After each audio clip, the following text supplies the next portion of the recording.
راشدہ کو تصدیق کیا جائے، بعد میں یہ حدیث صحیح ہو سکتی ہے۔ بات سمجھ آئیے؟ ایران بھی انہی کے دور میں فتح ہوا، تو اب چابیاں ملیں فاروق اعظم کو، سرکار فرمائیں مجھے ملی ہیں، کیا خوبصورت آئیڈیا بھی اس میں ہے۔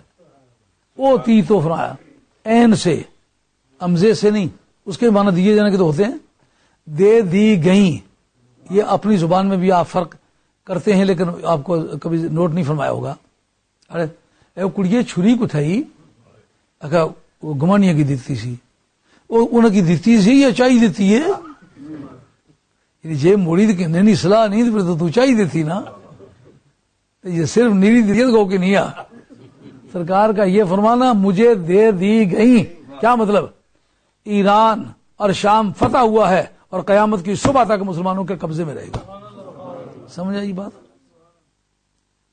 اچھا، دیوبندی علماء کبھی خلافت راشدہ پر استدلال کرتے ہیں تو یہ طرز استدلال پیش کرتے ہیں، اور لطف کی بات دیکھیے، اصول فروع کافی کتاب الروضہ کے اندر حضرت امام جعفر صادق رضی اللہ عنہ سے یہ روایت اسی طرح منقول ہے کہ آپ فرماتے ہیں کہ سرکار نے وہ ضربے مار کے تو چٹان کو توڑا تو سرکار نے فرمایا مجھے شام کی چابیاں دی گئیں، مجھے ایران کی چابیاں فارس کی چابیاں دی گئیں۔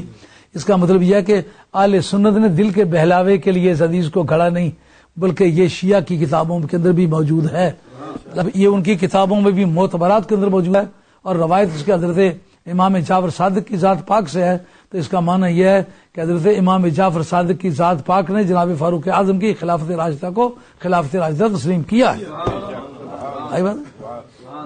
اتنی بات تک تو دیوبندی حضرات ہمارے ساتھ جاتے ہیں، لیکن ہم یہ کہیں گے جس وقت تم نے یہ شیعہ کی تردید میں اس روایت کو پیش کیا، کیا ہم یہ پوچھنے کی پوزیشن میں ہیں؟ تم کہتے ہو نبی کو کل کا پتہ نہیں، اس روایت کی صحت پر گفتگو وہ کرے گا، اس سے نتیجے وہ اخذ کرے گا جس نے پہلے تسلیم کیا ہوگا نبی کو کل کا پتہ ہے۔ تو شیعہ کی تردید کر، میں تیری تردید کرتا ہوں۔ سمجھ آ گئی بات خیال میں آئی ہے؟ پہلے تو یہ مان نبی کو کل کا پتہ ہے، نبی کو کل کا پتہ ہونا، اس پر بنیاد ہے حضرت فاروق اعظم کے بارے میں یہ بشارت دیے جانے کی۔ تو اس بات کو تو تسلیم کر جا کہ نبی کو کل کا پتہ ہے، اس میں صرف شیعہ کی تردید نہیں، اس میں تیری بھی تردید ہے، اور سرخرو ہو گئے ہم شیعہ کے مقابلے میں بھی اور وہابیوں کے مقابلے میں بھی۔ سمجھ آئی بات؟ اب دونوں بیانوں میں کیا فرق ہوا؟ اسی خطرے کو دیکھ کے ایک قوم نے کہا کہ اللہ اور اس رسول نے جھوٹا وعدہ کیا، اسی خطرے کو دیکھ کے کہا اللہ اور اس رسول نے وعدہ کیا اور سچا وعدہ کیا ہے۔ اب ان دونوں کوٹیشنوں میں موقع ایک ہی طرح کو ہو، صورتحال ایک طرح کی ہو، بیان دو طرح کے ہوں، اس میں فرق کیا ہے؟ کہ جن کے سینے میں سچا ایمان ہے، نبی کے کل کے بارے میں رازدان تسلیم کرتے ہیں، ان کی بولی حق ہے، اور جن کے سینوں میں منافقت ہے وہ کہتے ہیں نبی کو کل کا کیا پتہ ہے۔ تو اس روایت سے شیعہ کی تردید بھی ہوئی اور وہابیہ کی تردید بھی ہوئی۔ یہ تھا آج کا بیان جو آپ کی خدمت عالیہ میں ایک گھنٹے بھر کے پیریڈ میں میں نے عرض کیا ہے۔ اب میں حقیقتاً آج میں نہیں سمجھ سکتا تھا کہ کوئی بعد میں کر سکوں گا۔